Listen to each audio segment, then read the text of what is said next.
Selamat siang, jumpa lagi dengan Denok Ayu Novel. Bagaimana kabar sobat semua? Sebelum kita mulai cerita ini, ayo silakan subscribe, like, komen, share dan nyalakan loncengnya untuk mendapatkan notifikasi terbaru ketika Mimin upload videonya. Menantu terbaik bab 542, gunung yang malang dan air yang jahat menciptakan orang-orang yang merepotkan. Ketika Chad dan yang lainnya melihat Ani turun dari mobil dan berjalan, mereka juga membuka pintu mobil dan mengikuti dengan rasa ingin tahu. Sebelum Lin Yu dan asisten wanita berjalan ke depan, mereka mendengar orang-orang berkumpul di gerbang berteriak secara emosional. "Bajingan, kalian semua bajingan sialan. Kaulah yang membawa bencana bagi kami, dan kaulah yang membunuh kami. Keluar, keluar dari sini, keluar dari sini." Suara mereka memiliki aksen dialek yang kental, dan bisa dipastikan sebagai penduduk lokal. Sambil berteriak, sekelompok orang terus mengayunkan tongkat, cangkul, dan senjata lain di tangan mereka, menghancurkan gerbang yang terkunci, dan orang di depan membanting gerbang pagar besi hijau dengan paksa, merobek gerbang dengan berderak. Jika bukan karena pintu yang terkunci, mereka akan bergegas masuk seperti air pasang. Dan di dalam gerbang pagar besi berdiri barisan tentara dengan peluru tajam, memegang senapan mereka dan dengan dingin menghadapi gerombolan pembuat onar. Lin Yu terkejut ketika melihat adegan ini. Dia tidak menyangka bahwa orang-orang lokal ini akan berani datang ke barak untuk membuat masalah. Meskipun dia tidak tahu penyebab spesifiknya, Lin Yu secara kasar dapat menebak bahwa itu sebagian besar terkait dengan insiden virus. Dia tetap di belakang dan berhati-hatilah agar mereka menyakitimu. Ketika Ani melihat kerumunan emosional di depannya, dia tidak bisa menahan cemberut, menarik Lin Yu untuk mundur, tampak sedikit panik. Diperkirakan dari jumlah orangnya saja, mungkin ada ratusan orang di grup ini. Tidak apa-apa, jangan khawatir. Lin Yu tersenyum tipis pada Ani, memberi isyarat padanya untuk berhenti gugup. Saya ulangi, tolong segera dievakuasi. Tolong segera dievakuasi. Di dalam gerbang pagar besi, seorang pria berpangkat kapten di pundaknya memandang kerumunan yang berteriak di luar dan berkata dengan tenang, "Kalau tidak, jangan salahkan kami karena menggunakan kekerasan." Begitu suaranya jatuh, prajurit di sebelahnya segera membawa pistol, dan suara menarik baut pistol terdengar pada saat yang bersamaan. "Ayo, pukul dahiku, ayo." Di depan pintu gerbang, seorang botak menundukkan kepalanya dengan mantap di celah pagar besi dan meraung keras. "Artinya, jika kamu memiliki kemampuan, kamu akan menembak. Lagi pula, kamu membunuh kami dan kami bukan satu atau dua. Ayo, tembak, kamu punya kemampuan untuk membunuh kami. Kebetulan saja 100. Iblis. Kamu adalah sekelompok iblis yang membunuh orang tanpa berkedip." Kerumunan di belakang juga berteriak kegirangan, gerbang pagar besi yang bertabrakan menjerit, dan banyak orang mengambil batu itu dan melemparkannya ke dalam. Sekelompok tentara hanya bisa buru-buru menundukkan kepala untuk menghindar. Kapten yang di dalam melihat adegan ini dengan kulit yang marah, dan akar dari giginya yang marah terasa gatal. Jika dia tidak menerima perintah dari atasannya, dia akan menghajar gangster ini hingga jatuh. Letakkan senjatanya untukku." Pada saat ini, minuman berat datang, dan sekelompok tentara berseragam militer keluar dengan cepat dari kompleks barak. Pemimpinnya adalah seorang pria paruh baya dengan wajah persegi, seluruh wajahnya muram, seperti sepotong besi yang tertutup embun beku. "Naik." Lin Yu melirik pangkat di pundaknya, dan tidak bisa membantu tetapi sedikit terkejut. Dia tidak menyangka bahwa orang yang membawa di pundaknya ternyata adalah pangkat kolonel, jelas seorang kader di pangkat divisi normal. Memang ada tentara yang tak terhitung jumlahnya setingkat ini di ibu kota, tetapi jika mereka ditempatkan di daerah pegunungan yang terpencil dan sulit di mana burung-burung tidak buang air, itu pasti sangat langka. Karena bahkan orang setingkat kolonel besar benar-benar datang ke tempat kejadian secara langsung, itu menunjukkan betapa pentingnya latihan militer ini. Senjata di tangan Anda adalah untuk musuh, bukan rekan senegaranya. Setelah Kolonel Paruhbaya berjalan, dia dengan dingin memarahi kapten dan sekelompok tentara. Sekelompok tentara dengan cepat meletakkan senjata mereka. Suasana massa di luar tiba-tiba sedikit mereda, tetapi mereka masih terus berteriak, dan mereka juga bisa melihat bahwa pejabat yang keluar kali ini jauh lebih besar. Teman-teman, jangan terlalu bersemangat, harap diam, dengarkan aku, dengarkan aku. Kolonel meneriaki kerumunan dengan ekspresi lembut, dan pada saat yang sama dia mengangkat tangannya ke udara dan terus menekan, "Saya adalah perwira tertinggi di sini, apa yang dapat Anda katakan kepada saya?"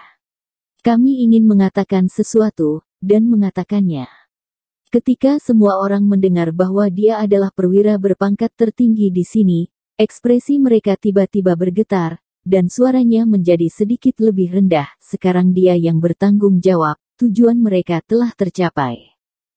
Oke, semua orang diam. Pada saat ini, seorang lelaki tua dengan kulit gelap dan kerutan dalam dengan setelan tunik China berteriak kepada penduduk desa di belakangnya, "Sejak perwira tertinggi mereka telah keluar, izinkan saya berbicara dengan mereka atas nama semua orang." Orang tua berjas tunik tampaknya memiliki prestise yang sangat tinggi di antara kelompok orang ini. Setelah dia mengatakan ini, semua orang tiba-tiba terdiam, tampaknya menyetujui bahwa dia adalah perwakilan mereka. Melihat suasana hati kerumunan mereda, kolonel itu tidak bisa menahan nafas. Ia juga merupakan orang yang pernah mengalami peperangan sebelumnya, dan ia tidak takut menghadapi peluru, namun kini ia sangat tidak berdaya menghadapi rekan senegaranya. Karena penduduk desa ini semua adalah penduduk di daerah pegunungan terdekat, mereka tidak memiliki banyak budaya, dan mereka suka mengakui kematian, jadi sulit untuk berdebat dengan mereka. Jika energi keras kepala mereka muncul, dia benar-benar tidak berdaya. "Saudaraku, kamu menyebutnya apa?" Kolonel mengeluarkan sebungkus rokok, menyerahkannya kepada lelaki tua berjubah, dan berkata dengan nada menyanjung. Jika ada yang melihat seorang kolonel yang bermartabat memberikan rokok kepada seorang penduduk desa dengan sedikit sanjungan, dia akan terkejut, tetapi ketika kolonel ini melakukannya, itu sangat wajar, tanpa kemunafikan yang sok dan keangkuhan yang tersembunyi di tulang. Seolah-olah dia benar-benar menganggap penduduk desa ini sebagai sesamanya, sesama penduduk desa. Orang tua itu mengambil rokoknya dan menunggu kolonel membantunya menyalakannya. Setelah beberapa teguk, dia berkata, "Saya adalah kepala desa Sijiawuzi di Hausan. Semua orang yang hadir adalah penduduk desa dari beberapa desa terdekat. Karena kepala desa lain jatuh sakit atau meninggal karena sakit, dia adalah satu-satunya kepala desa di antara orang-orang yang hadir, dan orang-orang besar secara alami mengenalinya sebagai pemimpin. Oh, ternyata Anda selalu menjadi desa terbesar di daerah itu, kepala desa Sijiawu, tidak sopan dan tidak sopan." Kolonel buru-buru tersenyum dan berjabat tangan dengan lelaki tua itu, dan berkata dengan penuh kasih sayang dan alasan, "Saudaraku, mengapa kamu juga kepala desa? Sungguh tidak pantas membawa orang membuat masalah." Ketika kepala desa mendengar ini, ekspresinya tiba-tiba berubah, dan dia berkata dengan marah, "Mengapa kami datang untuk membuat masalah, tahukah Anda? Kami hampir setengah mati di 8 desa dan lebih dari 2.000 keluarga di lingkungan kami, tahukah Anda?" Begitu kata-katanya jatuh, penduduk desa di belakang menjadi bersemangat lagi dan berteriak keras. "Saudaraku, tolong tenangkan mereka dulu." Kolonel itu menghela nafas dan berkata tanpa daya, "Jangan katakan apapun, ada yang ingin kita katakan." Kepala desa bergegas ke penduduk desa di belakangnya dan memberi isyarat, dan kelompok itu menjadi diam.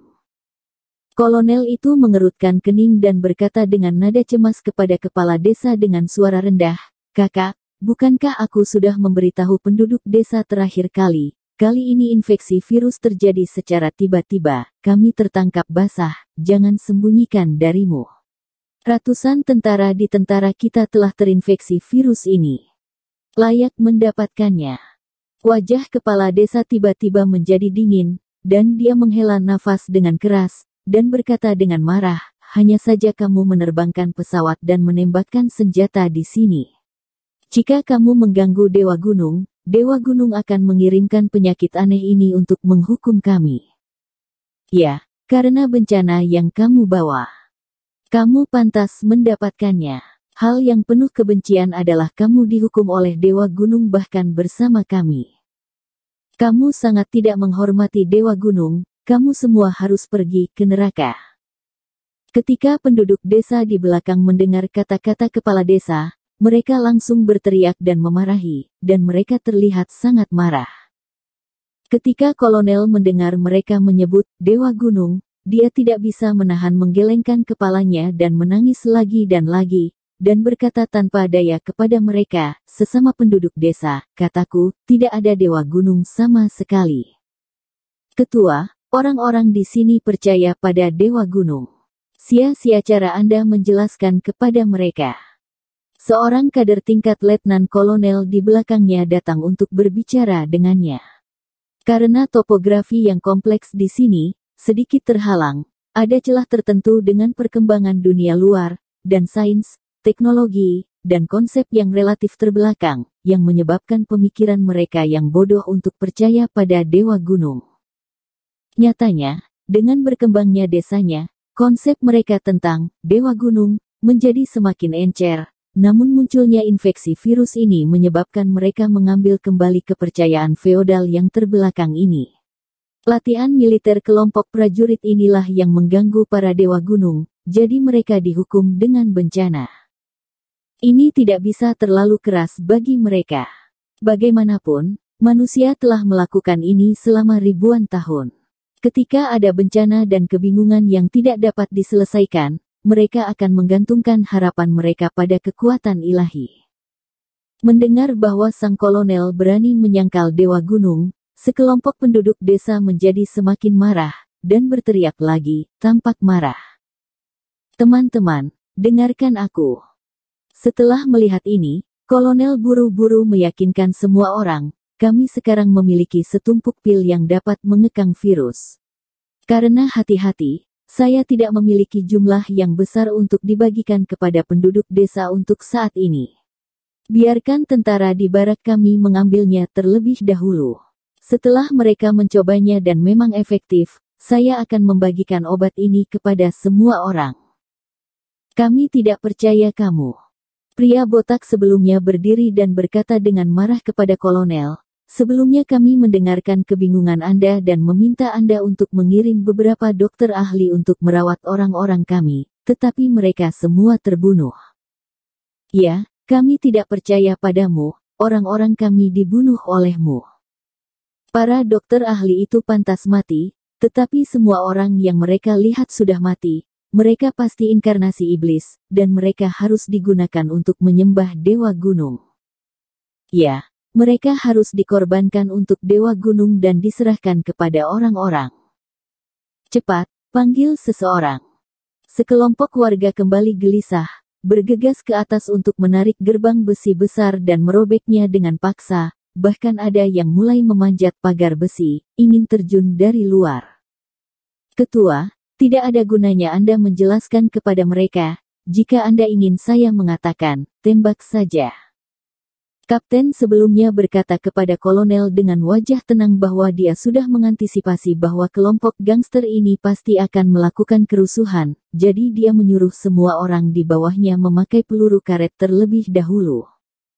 Walaupun kekuatan peluru karet jauh lebih kecil dibandingkan dengan peluru tajam dan tidak akan membunuh orang, namun rasa sakit pada tubuh tidak kalah dengan peluru tajam, jika mengenai tubuh bagian bawah dan bagian vital lainnya, masih memungkinkan untuk membunuh. Namun, komplotannya telah dilatih secara khusus dan mencegah beberapa kerusuhan, sehingga tidak akan menyebabkan kematian. Selama pemimpin mereka berbicara, dia yakin dia akan mampu mengusir sekelompok orang ini. Ketua, jika Anda ingin saya mengatakannya, tembak. Mari kita menakuti mereka untuk sementara waktu, jika Anda membiarkan mereka membuat masalah di sini.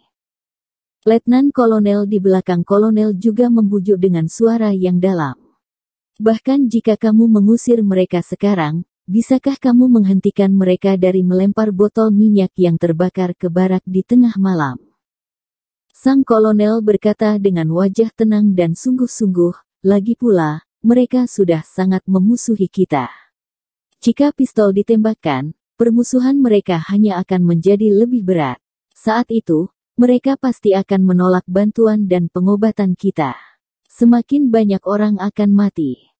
Tapi kami memikirkan mereka tidak memikirkan kami sama sekali. Mereka tidak tahu apa yang akan terjadi jika mereka terus membuat masalah. Bersambung. Terima kasih kepada kalian yang telah menonton video ini. Jangan lupa tekan tombol subscribe-nya dan nyalakan notifikasinya untuk mendapatkan video-video seru lainnya dari Denok Ayu Novel.